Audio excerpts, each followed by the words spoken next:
incrível.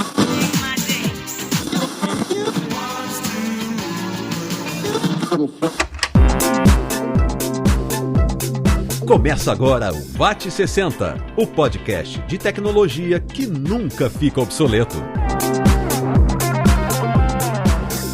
Olá, seja muito bem-vindo, eu sou Léo Lopes e tá no ar mais uma edição do VAT60, o podcast de tecnologia que nunca fica obsoleto, mensalmente, toda última sexta-feira do mês, no ar para você em vat60.com.br ou, é claro, no agregador de podcast da sua preferência. Você ouve o VAT60 onde você quiser, no Apple Podcasts, no Google Podcasts, no agregador do seu smartphone ou então no Spotify. Não tem desculpa para você não ficar por dentro de tudo que acontece na tecnologia. E é claro, no programa de hoje a gente não poderia deixar de tocar num assunto que está cada vez mais falado. 2020 está chegando e com ele a efetivação da LGPD, a Lei Geral de Proteção de Dados. Muito importante o tema, muito relevante para quem trabalha principalmente com informação das pessoas. E para conversar sobre isso, eu tenho aqui ao meu lado, diretamente de João Pessoa, na Paraíba, o meu co-host Humberto Júnior. Tudo bem, Beto? Fala, Léo, tudo bem? Tudo bem, estamos aqui para mais um VAT60, dessa vez um tema que está, eu não vou falar em moda, bombando, porque está bombando exatamente pela importância do assunto, né, Beto? Com certeza, e todas as empresas, elas estão estudando, né, a forma de como deve ser aplicada, então eu acho que vai ser muito relevante, aí o próximo ano promete, já que a data final para a aplicação é em 2020, né, em agosto de 2020. Esperamos que até lá a gente não tenha mais mudanças na lei, a gente tem certeza que algumas coisas podem ser que mudem, mas a gente espera que até lá a gente tenha realmente um bom entendimento sobre isso. Não é isso? Sim, vamos lá, começando por apresentar quem mais da casa está presente, quem mais da nossa equipe do VAT60 vai compor a mesa do programa de hoje, Beto. Opa, hoje a gente tem uma galera muito boa aí que vai falar sobre a Lei Geral de Proteção de Dados, né? Vou apresentar meu amigo Juliano Tosi, tá de volta depois de alguns episódios aí desaparecido, né? Mas ele tá de volta. Fala, Juliano. E aí, meu amigo Humberto, beleza? Fala, Léo, tudo jóia? Jóia. Bom, muito bom estar com vocês novamente e dessa vez pra gente falar de um tema bem delicado, né? A LGPD. Como vocês falaram, agosto de 2020 é a data da verdade, quando a lei passa a vigorar. E aí, será que a gente está preparado para atuar o rigor da lei? O que é que muda? Por onde a gente deve começar? Para falar um pouco mais sobre isso, nós temos aqui hoje o Cláudio Quila, tá? Professor da Universidade Estadual da Paraíba e especialista no assunto. Cláudio, seja bem-vindo ao VAT60, é um grande prazer tê-lo conosco. Obrigado, Juliano. Prazer meu. Um abraço, Léo. Um abraço também, Humberto. Obrigadíssimo pelo convite. E já adiantando uma resposta na forma de provocação, Juliano, ainda não estamos. Não acho que ninguém esteja ainda pronto para aplicar, né, a LGPD. É, ao mesmo tempo, a possibilidade de uma grande crise no setor tecnologia, mas também, ao mesmo tempo, uma oportunidade de consultoria como nós jamais tivemos nessa área. Então, aqui é desenhar, né, que lado nós vamos seguir, que oportunidade nós vamos aproveitar, se a gente vai ceder a isso como crise ou aproveitar isso oportunidade, tanto de consultoria como de prestação de melhores serviços. Maravilha. Nós é que agradecemos, doutor. A gente vai agora convidar a nossa amiga sócia fundadora da GFM Advogadas e atua com foco em empresas, Roberta Gomes. Opa, boa noite. Primeiramente, agradecer o convite aqui a participar do VAT60. Para mim é uma honra estar discutindo esse assunto que está tão vamos dizer, na moda, né? Todas as pessoas não fazem nem ideia, a maioria pelo menos, do que é que vem por aí. E é muito bom essa oportunidade de discutirmos um pouco a Lei Geral de Proteção de Dados. E já pegando um gancho aqui do meu amigo conterrâneo Quila, falando sobre a oportunidade, eu vejo, além de tudo, uma oportunidade de gerar novos negócios dentro da empresa. Porque acaba que muitos empresários sequer sabem quais são os dados que têm em sua casa, né? E quando chega essa lei que, querendo ou não, ela te obriga a organizar a casa e prestar contas, você descobre novas oportunidades, você consegue gerar inclusive negócios. Roberta, muito obrigado aí pela participação e eu tenho certeza que vai ser bem enriquecedor a tua presença. Bom, e também está aqui conosco hoje o Vinícius Machado, gerente de produtos da Conductor e pesquisador sobre LGPD. Tudo bem, meu amigo Vini? Fala, Juliano. Prazer estar novamente aqui no VAT60. LGPD é uma pauta em tanto, hein? Será muito legal debatermos esses detalhes da lei, os benefícios e acho que principalmente os desafios para a gente se adequar a essa lei aí. Valeu aí, Vinícius. Vai ser muito bom, realmente. Obrigado, viu, também pela presença. Vamos ter também a Daniela Pita. Ela é gerente de projetos aqui na Conductor, entusiasta de segurança da informação e especialista em proteção de dados. Oi, pessoal, tudo bem? Obrigada, Humberto, pela apresentação. Eu já trabalhei com tecnologia da informação faz uns 7 anos e, recentemente, eu comecei a me interessar mais pela área de segurança da informação, tanto para trabalho e para estudo. Eu acredito que a lei, assim como muitas pessoas estão enxergando como algo negativo, as empresas têm que começar a entender e a ver como é que elas podem aplicar isso como uma oportunidade de negócio. Então, eu acho que esse papo vai render bastante hoje. Excelente, Daniela, hoje estreante, apesar de ser da equipe Conductor, estreante aqui no VAT60, seja muito bem-vinda. E é com essa equipe e com esses pensamentos e opiniões que a gente começa mais um episódio do VAT60.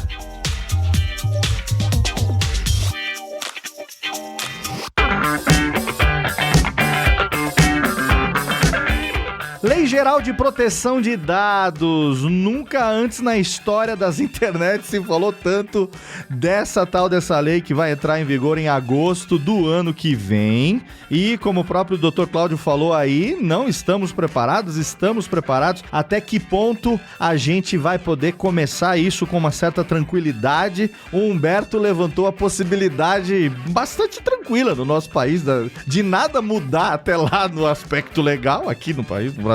As leis são totalmente estáveis, nada muda, né? Nada sofre veto, nada sofre mudança pelo nosso poder legislativo, mas como é que está a preparação do Brasil para a lei que vai impactar principalmente o mundo corporativo e também a sociedade de uma maneira geral? Vinícius Machado, você que tem pesquisado isso no dia a dia aí dentro da equipe do VAT60, dentro da equipe da Conductor, o que você pode começar para a gente poder já ter uma introdução desse tema, meu amigo? Bom, Léo, acredito que o impacto no mundo corporativo vai ser muito positivo no final das contas, mas ao mesmo tempo vai ser de muito trabalho até a gente se adequar completamente, principalmente empresas ou plataformas que já têm sistemas legados. Então, quem tem sistema legado e estruturado vai demorar um bom tempo ainda ou vai ter realmente muito trabalho para se adequar. Logicamente, os sistemas novos, plataformas novas, elas já nascem sobre esse olhar da lei da LGPD e, logicamente, elas têm isso nativo, elas já têm um direcionamento para tratar os dados de uma maneira mais segura e correta. Quanto à sociedade, tem diversos benefícios. Se a gente for parar para pensar, quem podia pensar que há alguns anos a gente teria o caso da Cambridge Analytica? Então, assim, quantos de nós realmente nos preocupamos em depositar nossos dados pessoais em alguma plataforma ou cadastrar nossos dados pessoais para obter algum tipo de benesse de algum player no mercado? Então, eu acredito que a adequação de forma geral ela vai trazer muitos benefícios à sociedade e, além das adequações legais, eu acredito que a gente passará também por um movimento de conscientização da sociedade a respeito da importância desses dados, principalmente para nós, membros da sociedade. No final das contas, talvez isso seja o insumo ou o produto, entre aspas, mais importante ou mais valioso que nós temos hoje em dia, né? Ô, Daniela, o Humberto e o Juliano te apresentaram como entusiasta na área de segurança da informação, especialmente proteção de dados, e você tá aí do lado do Vinícius no dia a dia. Você compartilha dessas mesmas impressões que ele ou você tem uma impressão diferente? Sim, Léo. Inclusive, eu queria complementar a fala do Vinícius, porque eu acredito que essa lei é um marco regulatório para o país que vem com uma grande missão, que é trazer uma mudança cultural, porque hoje os dados são bastante valiosos e muitas pessoas não têm noção disso. Então, essa lei acaba trazendo um empoderamento para todo mundo que é usuário, que é portador dos dados, e faz com que as empresas reflitam e se adequem a essa nova cultura. Então, as empresas empresas, além de estabelecer processos e diagnóstico, elas vão também ter que passar por uma transformação cultural, eu acredito.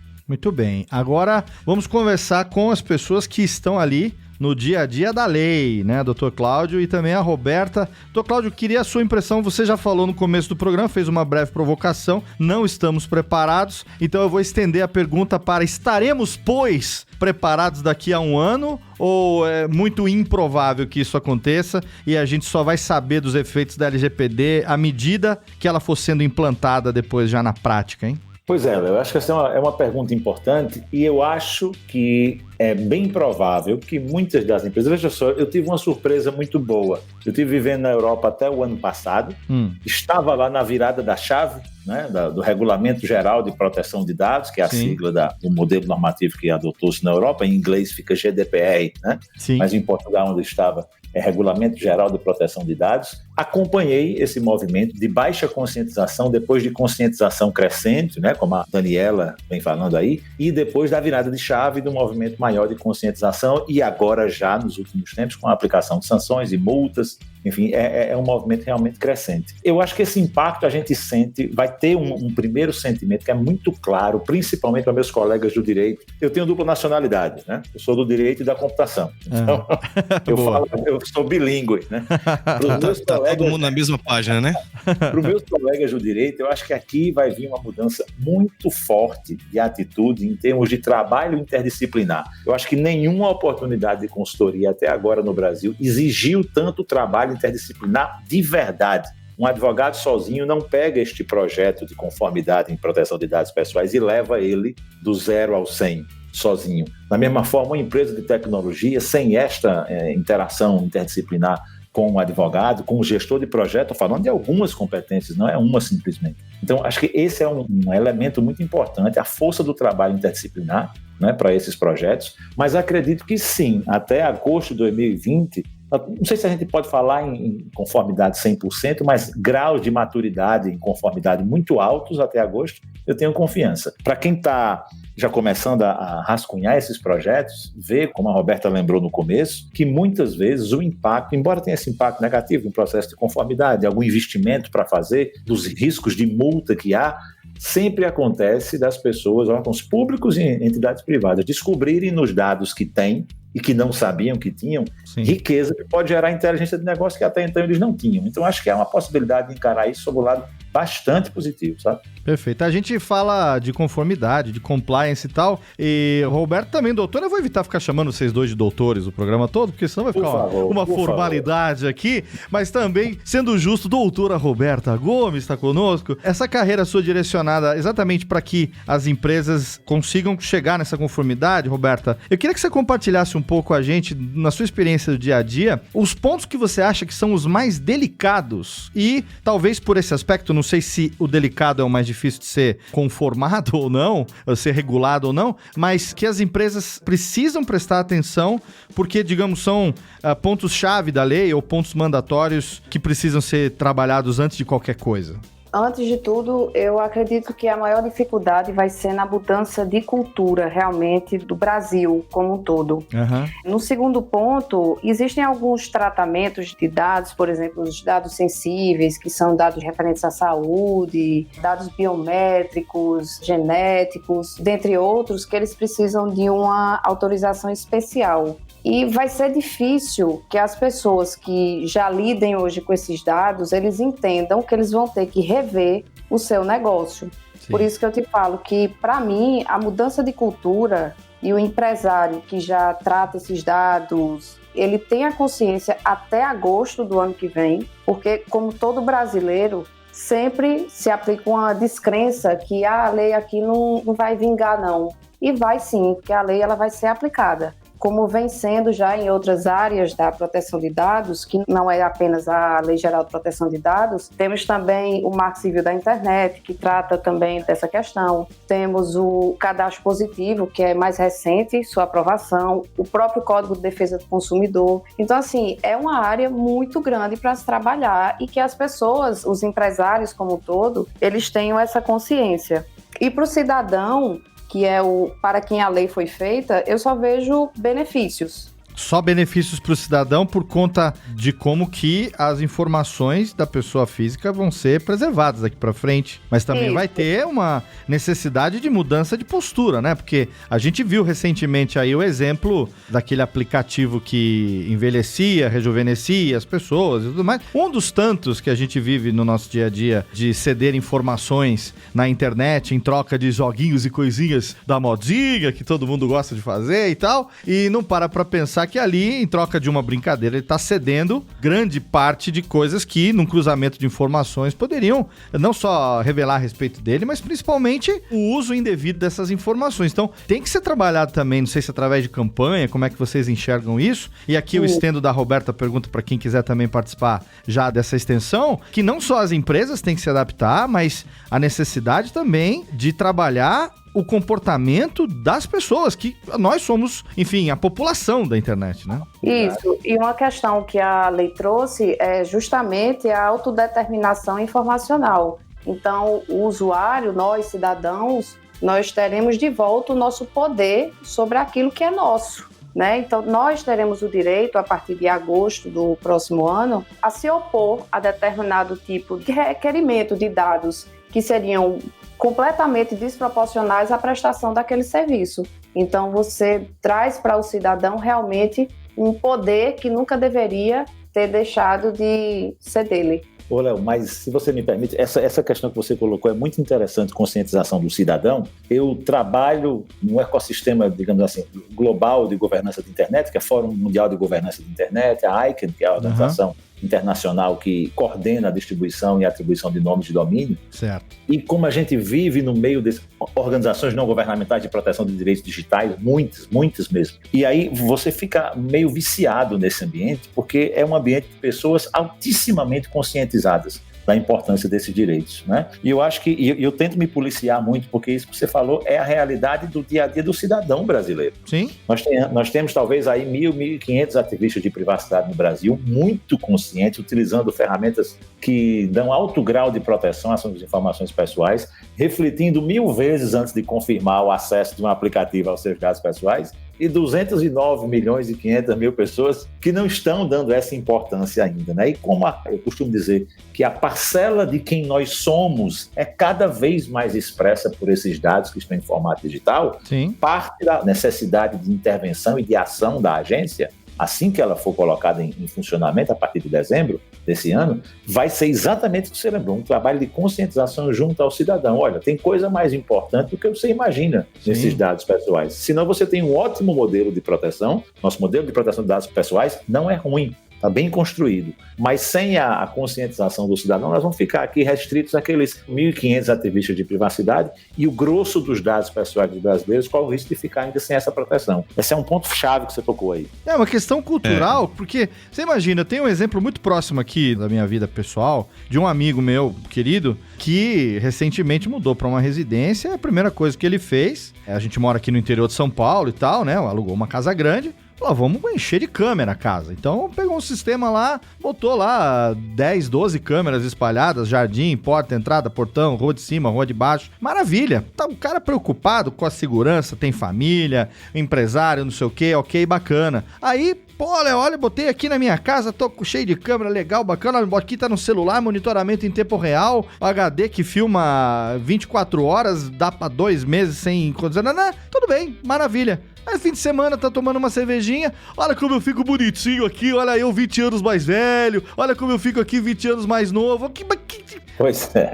Qual é a lógica que tem, né? Você encher a sua casa de câmera? Não, porque o ladrão só vai aparecer fisicamente no meu portão. A questão do uso daquilo que é seu vai muito além do bem material e vai muito além da presença física da pessoa na sua porta. E isso é um trabalho de cultura muito sério que precisa ser feito, né?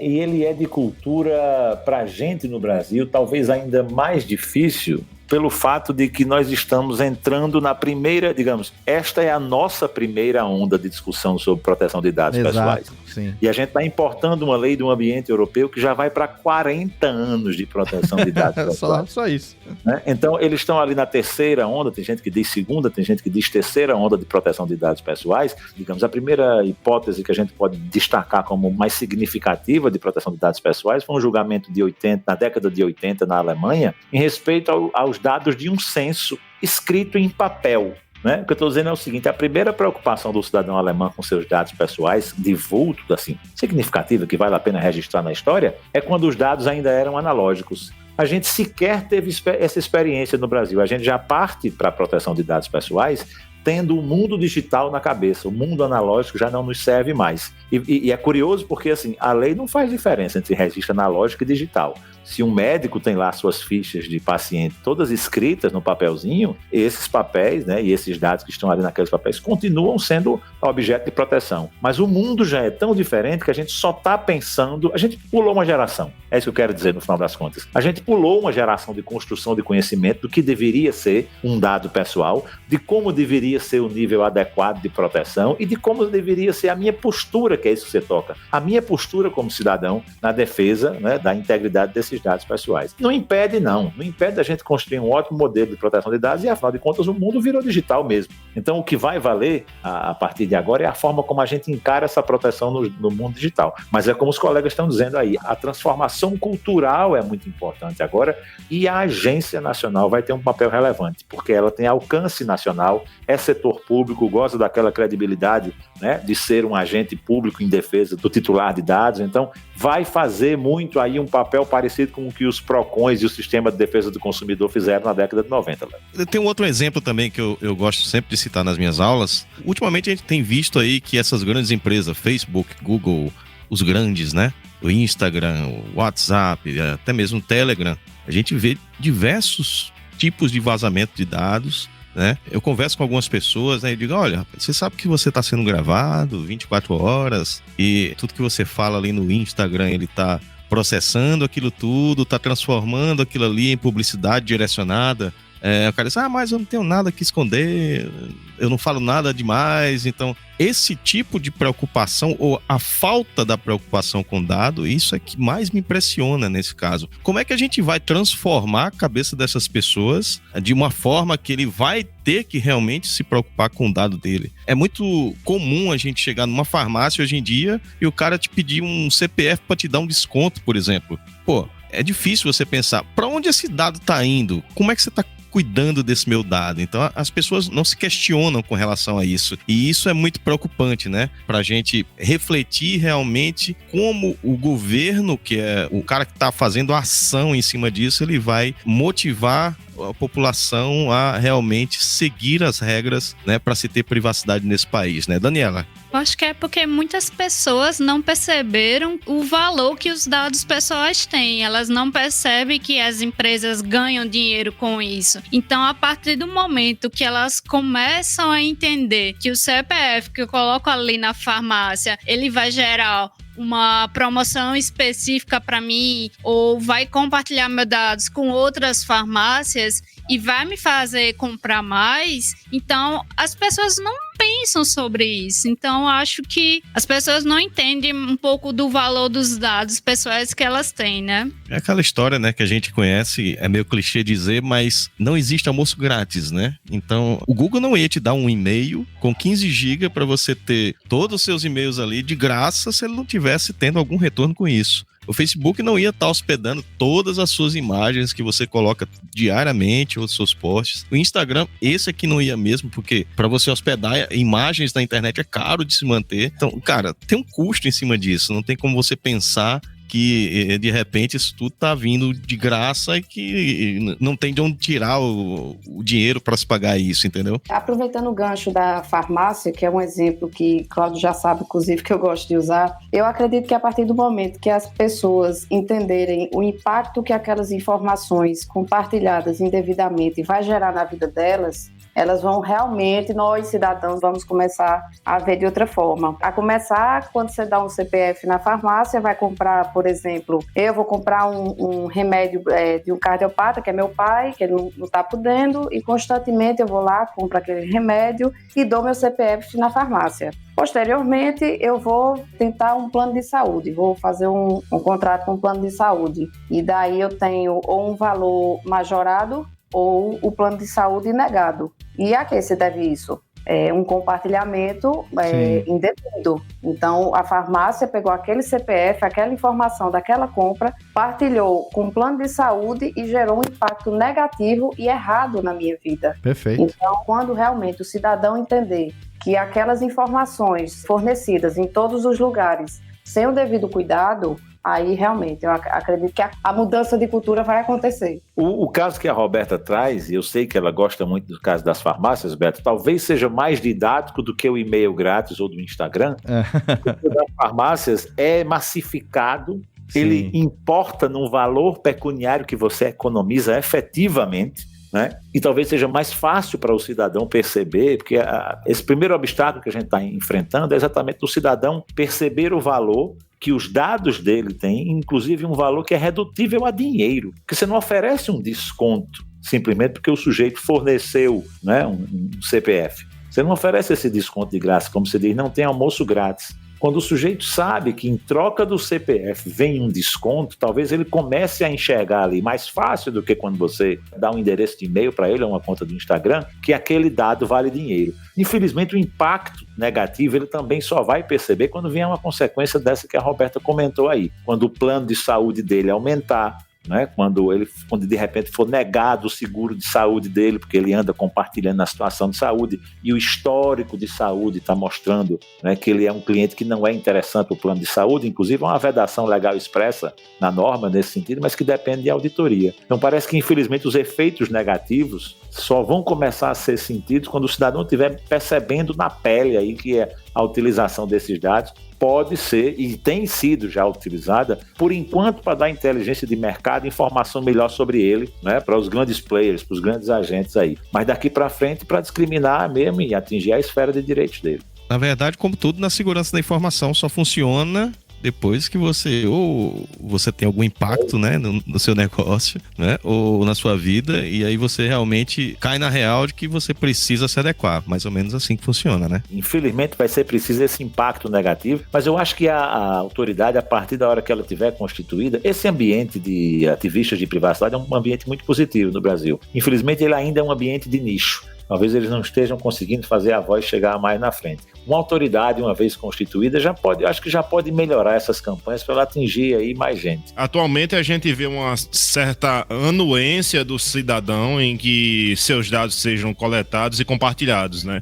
Virou até algo banal você ceder o seu CPF em troca de um cashback, em troca de um cadastro, de uma oferta de preço diferente. E eu vou um pouco mais além. Eu vejo que essa geração atual, né, a molecada que já nasceu dentro da tecnologia, pouco se importa em dar os dados dela para ter acesso a um serviço gratuito, a participar de uma promoção. Então, existem casos de pessoas postando no Instagram dados sigilosos, documentos, fotos do seu próprio cartão de crédito com a maior falta de cuidado. Então, acho que um dos grandes propósitos da LGPD é justamente trazer de volta o dado a quem ele pertence, ao titular. E esse titular, a qualquer momento, ele pode revogar o consentimento que ele deu anteriormente, o que é bacana, isso está previsto em lei. E a gente conta com a ANPD para fiscalizar e auditar realmente que todo o dado que é consentido, ele está sendo armazenado de forma segura e inviolável.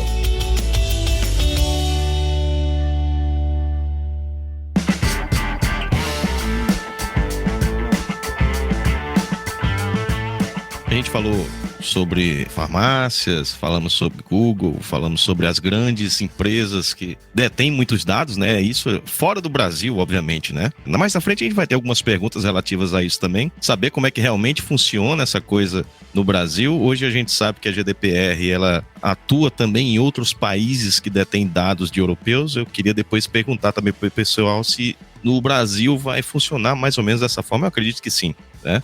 Mas a gente vai falar sobre como o mercado deve começar, né? Como é que as empresas elas vão precisar começar a trabalhar para se adequar, obviamente, à lei, né? Quais os impactos que as empresas, o próprio governo e até mesmo outras instituições, elas podem sofrer depois da efetivação. Um caso clássico que eu posso perguntar, por exemplo, as empresas de Business Intelligence, que elas trabalham com dados de clientes. Como é que essas empresas elas vão conseguir se adequar a isso tudo, né? Qual o impacto que as empresas de Machine Learning, as empresas de inteligência artificial, que trabalham totalmente voltadas a dados confidenciais, ou seja, imagens, fotos de pessoas, biometria e por aí vai. Como é que isso tudo vai entrar nesse padrão, entendeu? Eu acredito que as empresas, elas têm que, primeiro, conscientizar os seus colaboradores, sejam internos, seus trabalhadores, sejam os seus parceiros comerciais. Havendo essa mudança de cultura que a gente já abordou, já é um meio caminho andado. No segundo momento, nós fazemos a análise dentro da empresa de como é feito aquele tratamento de dados, quais são os dados coletados, qual a forma de armazenamento. Se você até, inclusive, se armazena os dados em nuvem, se essa nuvem está aqui no Brasil, se ela está fora, porque se ela estiver fora, você, sem saber, está fazendo compartilhamento internacional de dados. Então, as empresas, no segundo momento, elas fazem um gap assessment, que você analisa como está a empresa e como ela deveria estar. Então, o empresário ele vai ter uma noção do que é que ele vai precisar fazer para chegar à sua conformidade. O caminho é exatamente esse. E eu diria mais, talvez focar mesmo, no primeiro momento, em um bom diagnóstico. A gente não está falando de medicina, não, mas acho que o raciocínio se aplica. Você não faz um bom prognóstico com um diagnóstico ruim, né? Significa dizer, você não olha para frente e faz um bom caminho de adequação e conformidade a uma norma se você não tem um bom snapshot, um bom retrato, um bom quadro do que está acontecendo agora, descritivo, profundo, sólido. Então, a ideia é olhar o que se tem, né? Esse gap assessment tem que dar realmente uma boa resposta para você, porque é ele que vai te dizer quanto trabalho de adequação tem, é ele que vai te dizer também quais as boas práticas que a empresa adota. Tenho absoluta certeza que há empresas, há corporações, instituições públicas e privadas no Brasil que têm boas práticas em segurança da informação. Essas boas práticas só precisam ser validadas e, se não foi o caso de estarem documentadas ainda, de fazer essa documentação, porque a lógica do compliance é essa, né? Você documentar primeiro porque é o certo para fazer e depois porque as avaliações já vão encontrar essa situação devidamente mapeada. E para dados, e acho que você também indicou aí um núcleo duro de algumas operações particularmente atingidas ou que sofrem um impacto potencial muito grande com a entrada em vigor da LGPD, que é quem trabalha essencialmente com dados, né? Business Intelligence, Machine Learning, reforço de aprendizagem, que é, digamos assim, a comida dessa atividade são dados, né? Se são dados que não são pessoais, sem problema. A atividade continua absolutamente como era. Se você está fazendo machine learning em cima de dados meteorológicos, problema nenhum. Porque, afinal de contas, a lei só se aplica a dados com essa qualificadora, né? Pessoais. Então, se você está tratando de dados de tráfego, meteorologia, dados que não são pessoais, problema nenhum. Se está tratando de dados pessoais, aqui eu acho que vale a pena pontuar alguma coisa para quem está ouvindo o podcast, gente. Não há sentido em chegarmos ao estágio de economia digital que temos, com abundância de dados, e pensar no modelo regulatório que impeça a utilização desses dados para geração de desenvolvimento e riqueza. Isso não faz sentido. Então, nenhuma norma de proteção de dados, nem a brasileira, nem nenhuma outra, tem a finalidade de impedir o uso de dados, o tratamento de dados. A questão é que, realmente, como os colegas falaram aí, o uso desenfreado, o tratamento sem disciplina, o tratamento sem limites, realmente chegou a incomodar. Então, essa nova geração de leis de proteção de dados tem exatamente essa finalidade, tentar reempoderar um pouco o cidadão, tentar colocar de novo ele na linha de aproveitamento econômico da riqueza que ele gera com os dados dele. Mas impedir, não. A ideia não é impedir. Isso significa que as empresas de Machine Learning ou de Business Intelligence que fazem uso de dados pessoais para gerar, né, a sua entrega, o seu deliverable, elas vão precisar repensar esses modelos de negócio no formato que a lei determina. Então, adotando uma política de segurança mais rígida, adotando uma medida de segurança, de proteção de dados que seja mais profunda, adotando um modelo de transparência mais efetivo, fazendo uma revalidação do consentimento com os requisitos novos, né? Adequar. Não faz sentido analisar ou simplesmente anunciar esse apocalipse de dados, né? Porque a partir de agora ninguém vai poder usar dados pessoais para nada. Me parece uma abordagem muito pouco responsável. As multas existem, as sanções existem, elas são pesadas, são graves, precisam ser, mas a ideia não é aplicá-las. A ideia é fazer com que as empresas funcionem de acordo com essas novas leis, gerar negócio novo, usar dados de forma legítima e proteger o cidadão minimamente. E ainda complementando o raciocínio de Cláudio, além da questão da multa, né, que muita gente fica fazendo esse terrorismo porque a multa é o menor dos problemas de qualquer pessoa que venha a sofrer alguma intervenção da agência. A questão que eu reputo mais importante é o reputacional, porque na hora que você tem uma empresa que teve algum vazamento de dados ou que nem tenha tido algum incidente realmente, mas que a autoridade foi lá e foi checar e viu que a empresa não tem a responsabilidade, não está fazendo para entrar em conformidade e ter cuidado realmente com os dados daqueles usuários, a empresa acaba tendo um dano reputacional. E isso é muito pior do que uma aplicação de multa. Inclusive, Roberta, a legislação prevê a publicação em canais de mídia, né, em caso de vazamentos. Exatamente. Então, e outra coisa, que o brasileiro também vai ter que mudar. Na hora que existe algum incidente de segurança, algum vazamento, é obrigatório você, enquanto empresa, enquanto controlador, comunicar à autoridade e ao titular do dado. Então, realmente, uma das sanções que a autoridade vai aplicar pode ser, sim, ter que divulgar em rede, qualquer que seja a rede, vamos dizer, rede nacional, né? Isso é muito mais danoso do que o pagamento de uma quantia, né? Imagina aí uma empresa ligar para o seu cliente e dizer, olha, eu vazei os teus dados aqui. Isso acaba com a imagem de qualquer companhia, né? Veja só, a PricewaterhouseCoopers, que é uma das 4 grandes consultorias do mundo, há 15 dias, a Price, junto com as outras 4, né, as Big Four, o mercado de consultoria chama, estão entre as companhias que estão oferecendo, digamos assim, os serviços mais generosamente remunerados em termos de proteção de dados no mundo inteiro, são empresas globais. Há 15 dias a Price sofreu uma multa, né? Foi sancionada com uma multa por violar normas de proteção de dados pessoais. Tinha escolhido uma base legal inadequada para processar dados de funcionários e foi multado no que é equivalente a quase R$500 mil. Veja se vale a pena, se tem algum sentido a PricewaterhouseCoopers uma multa de R$500 mil, quando ela no mercado de concorrência com as outras 3 vai estar sinalizada como uma empresa que violou os termos do serviço que ela está preparando os outros. Nesse caso, o dano reputacional não tem nem comparação, né, em termos de potencial em relação à multa que eles sofreram. Não. Agora, doutor, uma pergunta. Eu estou vendo aqui uma matéria.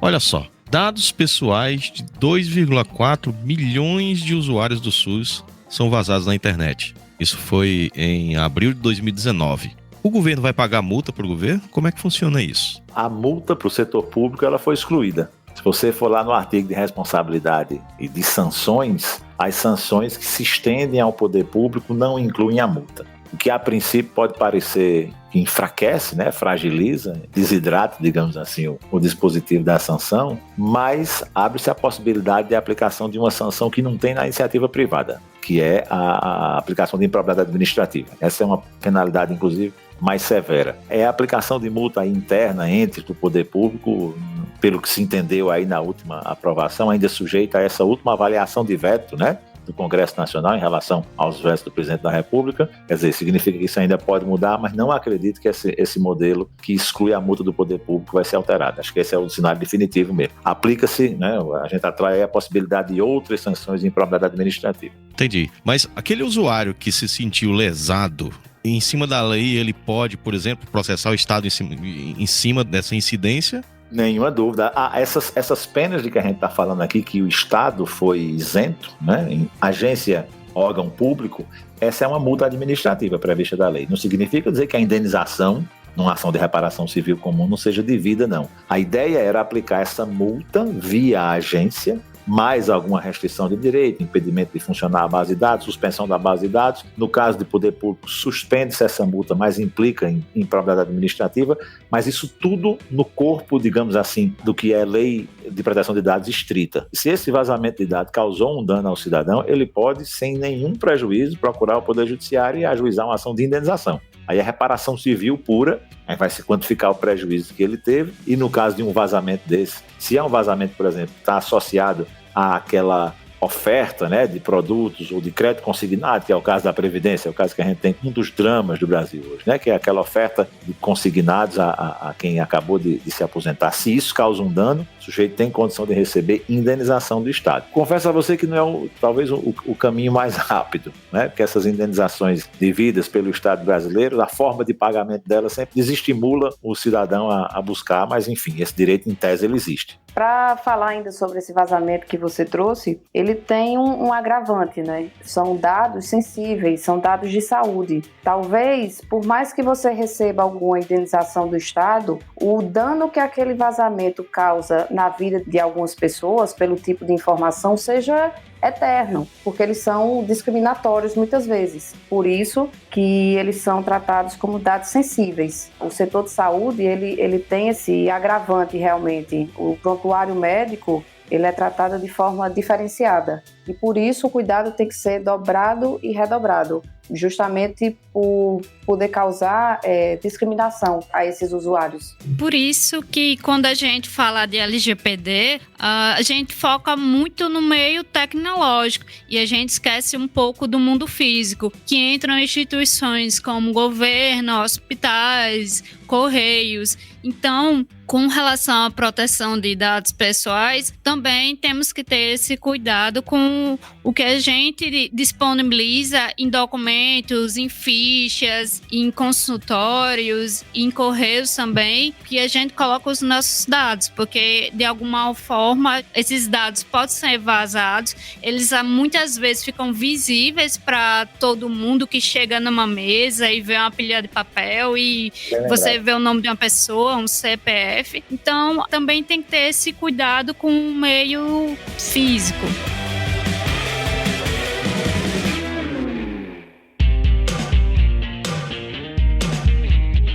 Muito bem, VAT 60 não poderia terminar, não tá acabando ainda, calma, Cacau, falta um pouquinho ainda, mas a gente tem o nosso bloco, que é nossa querida Hora do Pesadelo. Não temos Thiago Sampaio hoje aqui para começar com o pé no peito, mas temos aqui a equipe do VAT 60 que se preparou muito bem. E eu tô sabendo que você, Vinícius, tem aí uma provocação para a Hora do Pesadelo já muito interessante, que é daquelas que a gente responde com quem nunca, né? Pois é, Léo. A gente falou bastante aqui de regulamentação, adequação. Sim, todas as grandes empresas vão ter que mudar bastante a regra de negócio, fazer muita adequação, refazer muita coisa do nosso código. Então, quem vive de tecnologia vai ter muito trabalho nos próximos meses. Mas eu quero botar uma provocação aqui. Quem nunca passou pela situação de entrar numa reunião ou ir para um evento e precisa deixar seu documento, seus dados pessoais, tirar uma foto para poder entrar nesse evento ou nesse prédio para uma simples reunião de negócios, às vezes uma simples entrevista de seleção. Então, como é que vai funcionar a auditoria para essas micro e pequenas empresas, para esses condôminos, para esses prédios? Qual é a ideia de vocês em relação a isso? Realmente, quem nunca, né? Mas é o seguinte, a lei, eu acredito que Cláudio já tenha comentado, ela não veio para desfazer negócios, ela veio para organizar a casa mesmo. O que a lei traz de mais importante para o usuário é a transparência. Então, se aquele edifício ele está coletando documentos pessoais e ele justifique, por exemplo, que a finalidade é a segurança do edifício e deixa claro o que faz, como é que ele guarda, por quanto tempo ele guarda e a finalidade daquela coleta. Então, como eu disse no começo, a lei ela não vai paralisar a atividade comercial de forma alguma, ela vai organizar. E o usuário ele vai saber exatamente o que é feito com aqueles dados que são coletados, inclusive ele vai poder se opor muitas vezes a essa coleta de dados. Alinhado aqui com o que a Roberta está colocando, o que vai precisar acontecer é a reavaliação da utilização. As práticas e os processos que estão instalados, que estão funcionando, eles a princípio têm uma finalidade, foram adotadas por um motivo, né? A tecnologia que reveste, que está embarcada nessa solução, ela foi pensada, ela foi desenvolvida e ela está, né, em utilização para atender essa finalidade. E o que a gente precisa, essa definição de finalidades era uma questão de negócio, de boa prática de negócio, era uma decisão de boa prática junto com uma decisão, digamos assim, de viabilidade do negócio. O que aconteceu agora? A gente embarca nisso uma nova dimensão, que é a dimensão regulatória. Esta finalidade precisa ser legítima, né? A tecnologia que está embarcada precisa ser suficiente para dar suporte a essa finalidade e você tem que indicar lá na LGPD uma base legal. Então, a princípio, é só desenhar esta prática direitinho. O grau de transparência que a gente precisa ter também agora é uma grande subida de sarrafo, né? Porque uma empresa poderia, vamos supor, esse sujeito que está se identificando, que está colocando, se identificando na recepção, tirando uma foto, ninguém precisava justificar para ninguém porque essa prática foi adotada. Foi adotada porque o prédio decidiu, o condomínio decidiu, os usuários, né, e as empresas daquele prédio decidiram que seria assim. Isso já não funciona. Não é mais uma questão interna corporate, né? É uma questão de determinação interna. Essa finalidade precisa ser transparente, precisa ser compatível com uma base legal. Desenvolver uma tecnologia para implementar isso tem que me mostrar aí, né? Estou falando como autoridade de dados, tem que me mostrar que essa tecnologia que você escolheu é suficiente, é o mínimo necessário em termos de invasividade para colocar aquela solução para funcionar. Para dar aqui um exemplo para vocês, eu acho que, não sei se todos acompanharam estão acompanhando o caso da linha 4 no metrô de São Paulo, né? Que é aquele caso em que os totens detectam faces e em função, se não me engano, do formato da face que detectam, associam aquilo a uma emoção e a publicidade direcionada para quem está na frente é uma publicidade que está de acordo com aquela emoção, triste, apaixonado, feliz, enfim. Essa é uma discussão que ainda existe no Brasil, está em vigor, mas uma decisão recente, divulgada pelo menos essa semana pelo Garante, né, pela autoridade de dados da Itália, acaba de verificar, de chegar à conclusão de que se trata apenas do reconhecimento, né, da detecção facial. E aqui, para quem trabalha com reconhecimento facial, vai ver várias categorias, né, de operações que podem ser feitas com face. Se trata simplesmente de detecção, significa dizer saber que ali existe um rosto e tentar identificar aquele rosto a uma emoção, sem guardar a imagem, nem comparar essa imagem com nenhuma outra imagem guardada ou em open source, para associar uma pessoa, isso significa dizer que você não está fazendo a rigor reconhecimento facial, ou seja, a atribuição de uma face a um ser humano. É simplesmente a detecção de que ali existe uma face. Nesses casos, o Garante italiano liberou essa operação, né? Liberou essa operação, diz que essa é uma operação que está em conformidade com a regra geral de proteção de dados pessoais na Europa. Então, para essas operações de recepção, isso que a gente utiliza no dia a dia, o que eu vejo como saída é redesenhar a operação em termos de transparência, publicidade, proporcionalidade da solução e uma justificativa de que a tecnologia é a mais adequada e a minimamente invasiva para aquela utilização. Cláudio, eu gostei muito da tua colocação e aí eu aproveito para fazer mais uma provocação e aí se estendendo para todos, né? As companhias brasileiras, elas têm maturidade e ética suficientes para estar e permanecer compliance com a legislação, digamos, tão restritiva como a LGPD. Qual é o meu ponto, né? A gente não falou ainda, mas a lei prevê o descarte de dados, né? E me parece muito simples eu ter um backup oculto na nuvem ou em qualquer outra mídia e para NPD ou órgão fiscalizador eu simplesmente emiti um parecer dizendo que descartei aquele dado, né?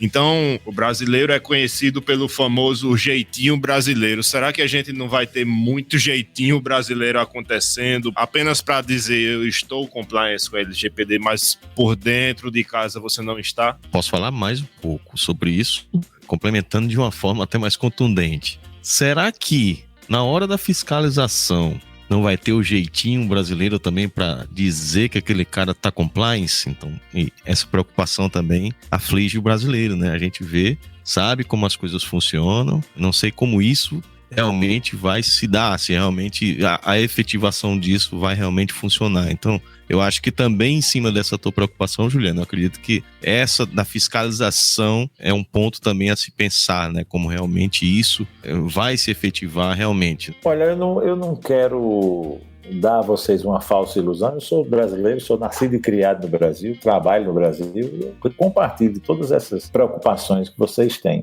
O que eu poderia dizer a vocês para dar uma esperança, que é uma esperança que eu sinceramente compartilho dela, é que esta autoridade, gente, está nascendo num cenário já muito diferente, historicamente falando. Ela vem, digamos, para fazer monitoramento e supervisão de uma atividade que tem uma transparência muito ampla, né? Ou pelo menos um potencial de transparência muito amplo, com muita gente fiscalizando e com uma geração de ativistas que aprendeu a proteger esse direito antes dele ser protegido, né?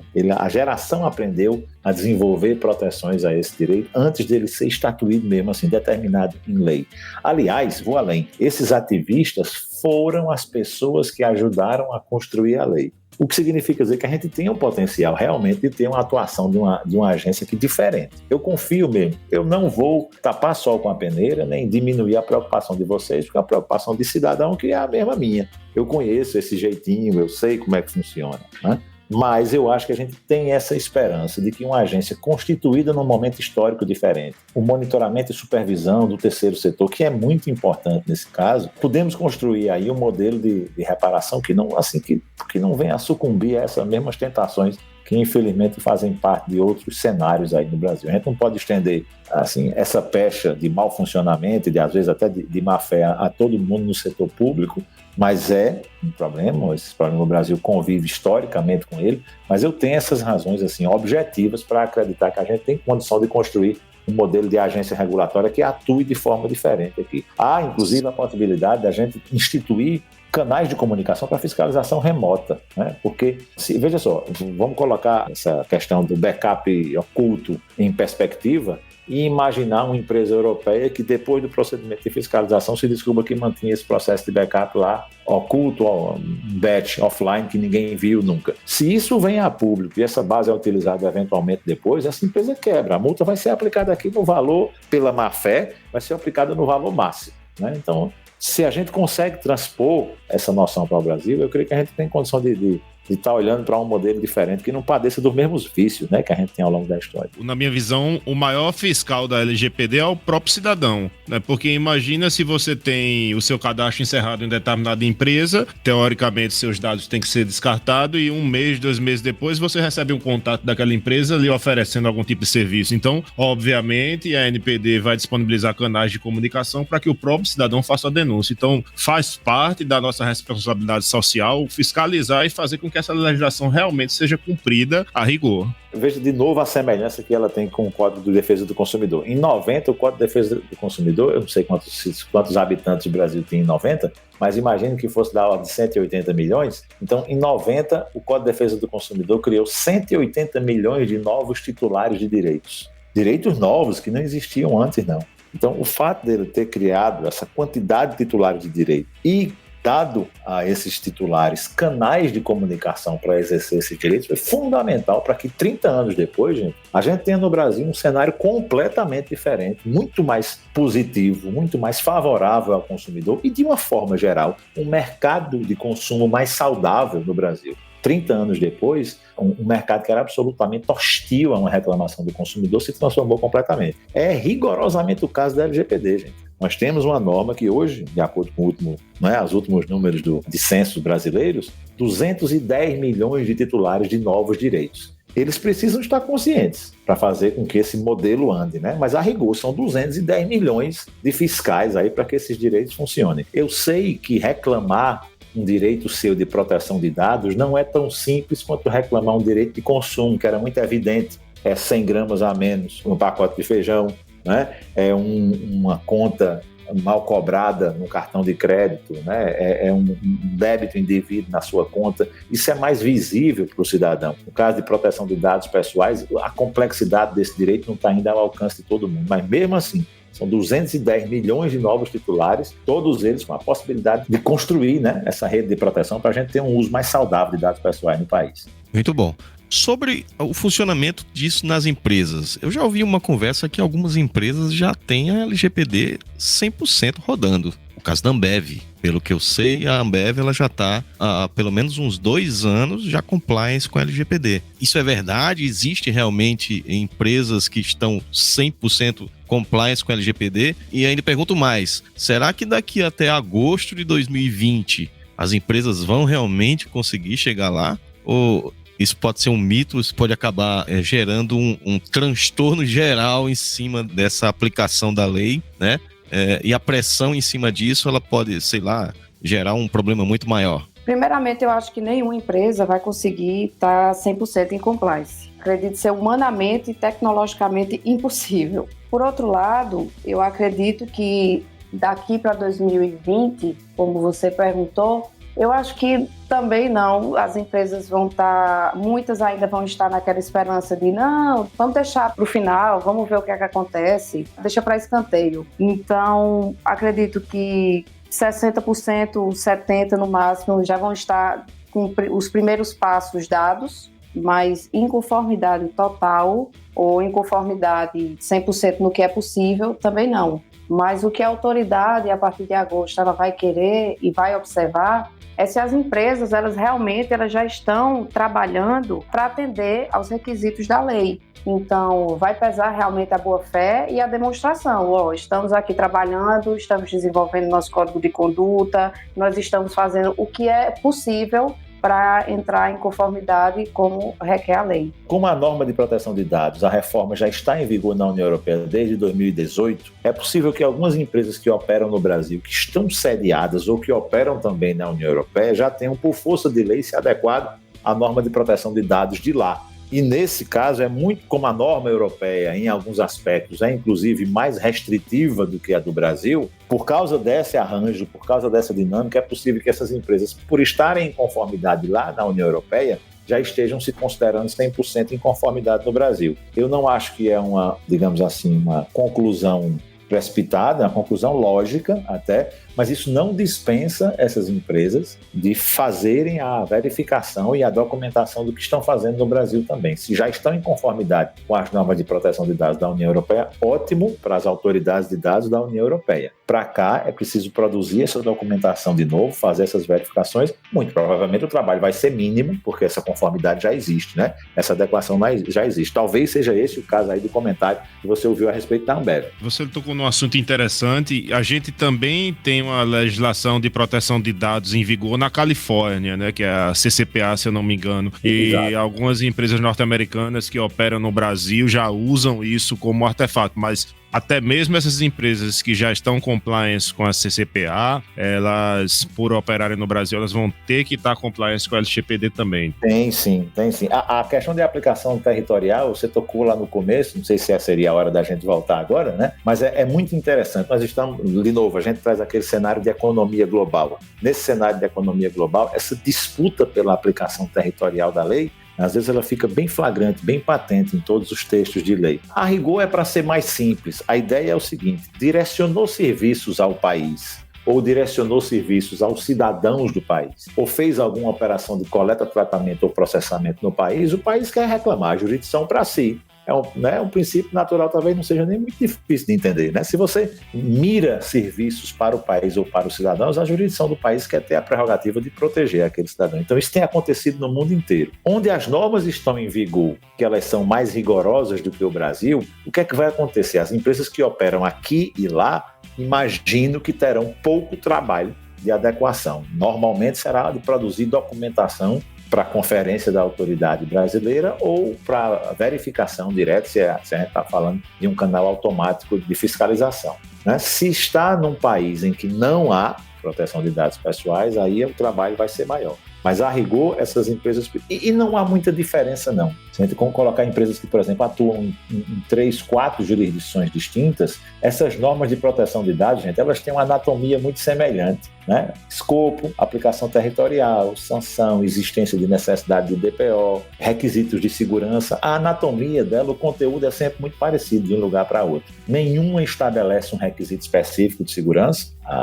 a Roberta está aí, ou Daniela também pode falar, nenhuma dessas leis estabelece um standard específico de segurança, sempre se fala em termos genéricos, em adequação, medidas aptas, o que a tecnologia estiver disponível, né? Porque não dá para falar numa lei, num modelo de criptografia, por exemplo, que daqui a 6 meses mudou e a lei não conseguiu acompanhar com a mesma dinâmica. Então as leis se parecem muito umas com as outras, está em conformidade em mais de uma jurisdição, pode parecer um negócio tecnicamente muito complicado, mas na prática não é, né? Porque a adequação é mínima, essa anatomia é muito parecida, mas nesse caso a empresa sediada lá no Vale do Silício, na Califórnia, sujeita à lei de proteção de dados na Califórnia, precisa mostrar que também está em conformidade no Brasil. Se o trabalho é grande, né, ou pequeno, isso vai depender da distância de uma lei para outra. Normalmente o trabalho é menor se você já está bem encaminhado, com a conformidade bem madura em uma dessas jurisdições.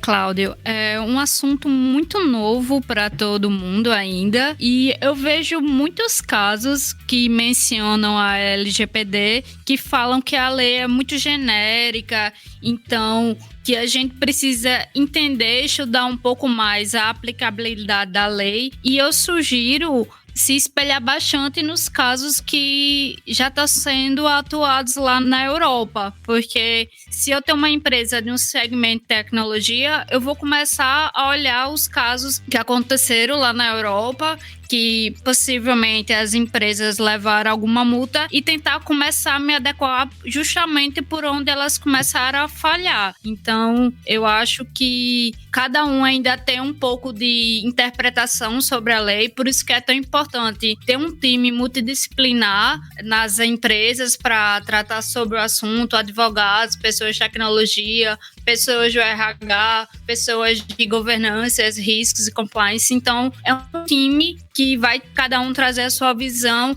para conseguir atingir o compliance na lei. Perfeito, Daniela. Essa observação do que acontece fora é uma das poucas vantagens da gente ter começado mais tarde no Brasil, né? Porque a gente pode aí agora olhar para algumas práticas que foram as melhores e que foram declaradas como sendo boas práticas, ou práticas que falharam, que foram adotadas, foram aí, como se diz em Portugal, chumbadas, né, pelas autoridades, e aí você parte do erro. É comum essa abordagem, na União Europeia já há uma boa quantidade de casos julgados, de casos avaliados pelas autoridades nacionais de proteção de dados, sem querer defender demais esse caráter genérico, Daniela, da lei, mas ela é, em alguma medida, ela é inevitável, né? Porque se você coloca, por exemplo, qual é a dinâmica de configuração que você precisa utilizar num firewall, numa lei, ora, imagina aí, vamos fazer a comparação de dinâmica entre o fabricante do firewall e o Congresso Nacional, né? Não dá nem para a gente começar a fazer essa comparação. Não dá para a gente fazer uma norma para cada cenário de maturidade tecnológica que a gente tem no Brasil. Qual é o recurso que o direito lança mão para a lei não ficar desatualizada rápido? É utilizar essas frases mesmo, utilizar essas expressões abertas,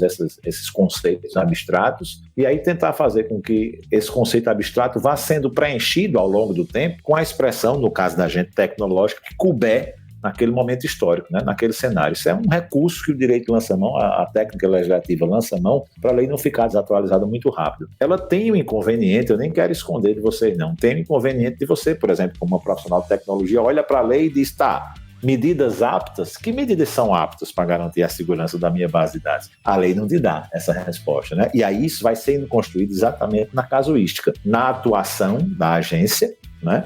Na atuação educativa na agência. A agência, imagino eu, que vai fazer recomendações mais específicas do que o que a lei determina.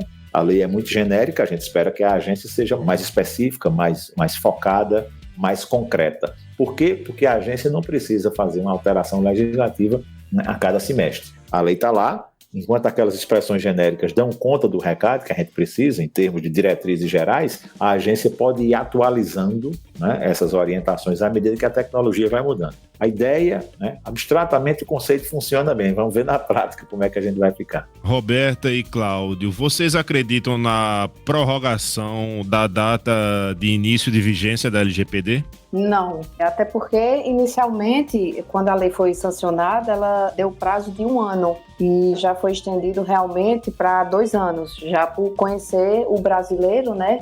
E a situação de falta realmente de conformidade, com exceção dessas empresas que tratam com a União Europeia realmente, ou com outros países realmente que já tenham proteção de dados. Então, eu acredito que não, que já foi dado o prazo de 2 anos para essa adequação e até para que não exista, na verdade, um bloqueio comercial das empresas brasileiras com o exterior. Porque ninguém vai querer fechar negócios com empresas que não estão em conformidade ou que, não tendo a empresa se mexido minimamente depois de uma lei ter sido sancionada há 2 anos, eu acredito que vai pesar realmente na transação comercial, porque nenhuma empresa de fora vai querer comprar esse risco. E eu endosso a posição de Roberta. Eu acho que haveria aí, já se comenta muito, né? Se comenta muito sobre a possibilidade de prorrogação, é porque alguém está pensando nisso, não tem fumaça sem fogo. A nossa característica também na América Latina, de uma forma geral, seria a de buscar essa prorrogação. Mas aí tem as questões concretas que o Roberto está colocando. Primeiro, esse movimento de postergação da entrada em vigor da lei foi um movimento que foi tentado em Portugal. Primeiro, de postergação, é mais complicado para Portugal, porque no ambiente da União Europeia não seria possível essa postergação unicamente do país, né?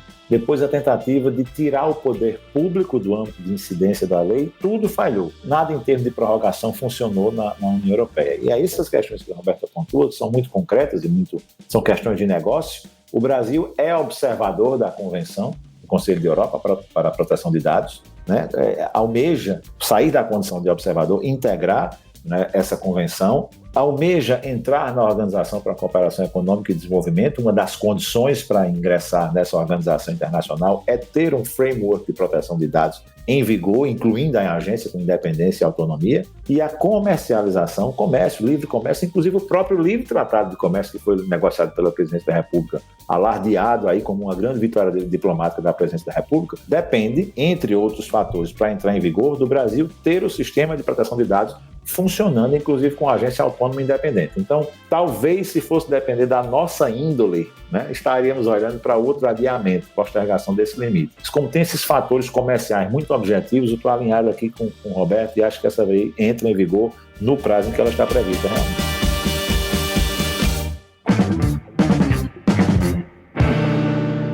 Infelizmente, a gente tem que encerrar esse episódio, porque se deixar, a gente comenta muito mais a respeito disso. É claro que é um tema que a gente está aí há pouco menos de 1 ano da implantação, agosto de 2020, está logo ali. E com certeza, se você aí que está ouvindo agora, o VAT60, não sabia ainda das informações que foram compartilhadas nesse programa, acompanhe, porque tem muita coisa ainda para se falar até agosto de 2020, quando a LGPD vai entrar em vigor aqui no Brasil. Para encerrar esse episódio, eu quero agradecer a presença dos nossos convidados, começando por ela, que esteve aqui presente como convidada no programa de hoje. Roberta Gomes, obrigado pela sua participação. Quem agradece imensamente sou eu, e estarei à disposição sempre para falar sobre o assunto, que realmente tem muita coisa para a gente comentar ainda. É só o começo. O ouvinte que quiser fazer contato com a Roberta ou com o escritório que ela trabalha, ela é sócia fundadora do GFM Advogadas, né, Roberta? Quem quiser conhecer o escritório, deixa um contato aí pra gente. Isso, é roberta@gfm.adv.br. Então, qualquer coisa, manda um e-mail. O que for possível, a gente vai fazer. O que for impossível, remediado está. Olha aí, exatamente. Você aí que tem uma empresa, está querendo entrar em conformidade, está querendo ajustar o compliance da sua empresa para LGPD, procura lá a Roberta, com certeza. Pelo programa de hoje, você já viu que conhecimento não falta e preparo, né, Roberta? Porque afinal de contas, cada caso é um caso. Às vezes você encontra cada empresa numa situação diferente. Então tem que ter realmente uma atenção personalizada, né? Isso, até porque a finalidade da coleta de dados de uma empresa geralmente é completamente diferente da outra. Exato. Então, realmente é como no direito em si, é a análise do caso concreto. Perfeitamente. Então, muito obrigado, Roberta. Fica o link lá. O ouvinte do VAT60 que não saiba, a gente tem o nosso site, vat60.com.br, e lá tem a postagem de cada episódio. Todos os links citados no programa, as informações complementares, você encontra lá para você poder clicar e ir diretamente para os links, inclusive dos nossos convidados, como também esteve aqui presente o Cláudio Quila. Cláudio, obrigado pela sua participação. Cláudio é é professor da Universidade Estadual da Paraíba, pesquisador da FCT em Portugal e também sócio da área de Direito e Tecnologia do CRRC Advogados. Falei alguma besteira ou não, Cláudio? Não, tá tudo certinho, Léo. E eu é que agradeço mais uma vez a lembrança e o convite para participar. A gente falava ali no começo que a autoridade nacional tem uma grande parcela de responsabilidade em divulgar, né, em buscar aquela conscientização do cidadão brasileiro em relação à importância dessa questão. As iniciativas começam de vocês aqui no VAT 60, dando tempo para a gente discutir, né, sem aquele prazo de minutos, de segundos que a mídia tradicional normalmente dedica a isso. Ajuda bastante. O espaço foi muito legal. Agradeço a vocês essa disponibilidade de discutir o tema. Certamente não é a última vez que esse tema chega ao VAT 60. Eu desejo muita sorte a vocês. Obrigado mais uma vez. Muito obrigado a você, Cláudio. É claro que a gente tinha que abrir esse espaço para falar desse tema tão relevante, porque a gente fala aqui sobre coisas de tecnologia que são importantes para o dia a dia das pessoas, ou pelo menos a gente tenta trazer. Na verdade, meus amigos da Conductor, que tiveram aqui comigo em mais um episódio, ela pela primeira vez, Daniela Pita, teve também o Vinícius Machado, ele que está sempre aqui, Juliano Tosi, e também o meu amigo Humberto Júnior. Muito obrigado por mais um episódio excelente do nosso VAT 60. Maravilha, foi muito bom, agradeço mesmo a todos os convidados. A gente volta no mês que vem, é claro, você já sabe, toda última sexta-feira do mês, o VAT 60 é um oferecimento da Conductor, tecnologia em meios de pagamento, o podcast de tecnologia que nunca fica obsoleto. Mês que vem a gente tem mais um encontro e, é claro, a gente conta sempre com o seu download e com a sua audiência. Um abraço e até lá.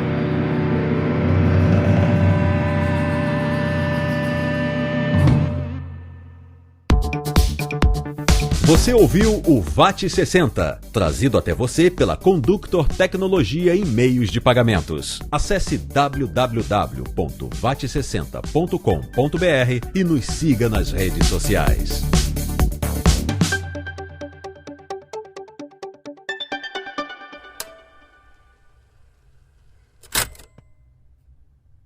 Este podcast foi editado por Radiofobia, podcast e multimídia.